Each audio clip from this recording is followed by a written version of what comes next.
بسم اللہ الرحمن الرحیم۔ شیطان کا مکر و فریب اور اس کی ذلت کا واقعہ۔ بہت سی روایات کے اندر مختلف قسم کے واقعات بیان ہوئے کہ شیطان کسی انسان کی شکل میں حضرت حاجرہ علیہ الرحمت کے پاس آیا اور ان سے کہا کہ کیا آپ کو معلوم ہے کہ حضرت ابراہیم علیہ السلام آپ کے بیٹے کو لے کر کہاں گئے؟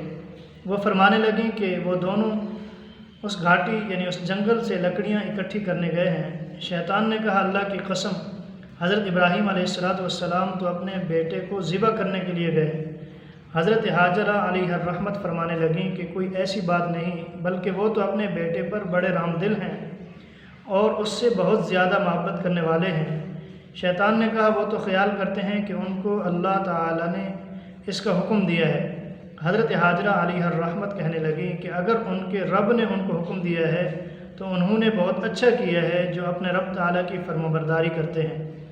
چنانچہ شیطان پشیمان ہو کر حضرت حاجرہ علیہ الرحمت کے پاس سے چلا گیا، یہاں تک کہ حضرت اسماعیل علیہ السلام کو اس حالت میں پایا کہ وہ اپنے والد محترم کے قدموں کے نشانات پر چل رہے تھے، تو آ کر کہنے لگا کہ اے لڑکے، آپ کو معلوم ہے کہ آپ کے والد آپ کو کہاں لے کر جا رہے ہیں؟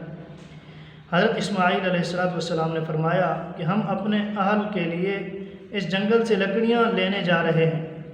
شیطان نے کہا اللہ کی قسم وہ تو آپ کو ذبح کرنے کا ارادہ رکھتے ہیں۔ حضرت اسماعیل علیہ السلام نے فرمایا کہ کیوں؟ شیطان نے کہا کہ وہ خیال کرتے ہیں کہ ان کے رب تعالی نے ان کو حکم دیا ہے۔ حضرت اسماعیل علیہ السلام نے فرمایا کہ جو حکم ان کے رب نے ان کو دیا ہے ان کو فرمانبرداری اور اطاعت کرتے ہوئے اسی طرح وہ حکم پورا کرنا چاہیے۔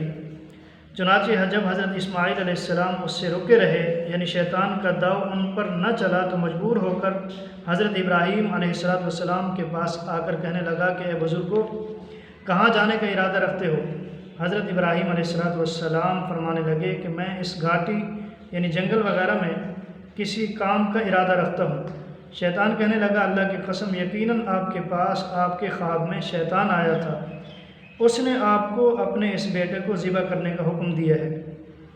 چنانچہ حضرت ابراہیم علیہ السلام نے فوراً اس کو پہچان لیا کہ یہ تو شیطان ہے، تو فرمایا کہ مجھ سے دور ہٹ جا اے اللہ کے دشمن، میں تو اپنے رب تعالیٰ کے حکم کو ضرور پورا کروں گا۔ چنانچہ شیطان اپنے غصے ہی سے لوٹ گیا اور حضرت ابراہیم علیہ السلام اور ان کی آل سے کچھ نہ پا سکا، یعنی ان کو گمراہ نہ کر سکا اس کام سے جس عالی مبارک کا کام کا وہ سب ارادہ رکھتے تھے، اور اللہ تعالیٰ کی مدد سے شیطان کے داؤ اور مکر سے بچے رہے۔ اسی طرح ایک روایت میں آتا ہے حضرت عبداللہ بن عباس رضی اللہ تعالیٰ عنہ روایت فرماتے ہیں کہ جب حضرت ابراہیم علیہ السلام کو اپنے بیٹے کو ذبح کرنے کا حکم ملا تو شیطان سامنے آ گیا۔ رمی جمار کرنے کی جگہ پر دونوں کا مقابلہ ہوا۔ حضرت ابراہیم علیہ السلام غالب آ گئے، پھر جمرہ عقبہ کی طرف چلے گئے۔ پھر شیطان سامنے آیا تو حضرت ابراہیم علیہ السلام نے 7 کنکریاں پھینکی، پھر آگے چلے گئے یہاں تک کہ جمرہ وسطیٰ کے پاس پھر شیطان کو پایا تو اس کی طرف 7 کنکریاں پھینکی اور چل پڑے، یہاں تک کہ جمرہ کبریٰ کے پاس پھر شیطان کو پایا اور 7 کنکریاں اس کی طرف پھینکی، یہاں سے چل پڑے۔ پھر حضرت ابراہیم علیہ السلام نے اللہ تعالیٰ کے حکم کو پورا کیا اور اپنے بیٹے کو پیشانی کے بل لٹا دیا۔ اس طریقے سے یہ قربانی کا عمل شروع ہوا۔ تو اللہ تعالیٰ ہم سب کو ان واقعات کو سامنے رکھ کر یہ قربانی کا مہینہ جو چل رہا ہے ہر مسلمان کو قربانی کرنے کی توفیق نصیب کرے۔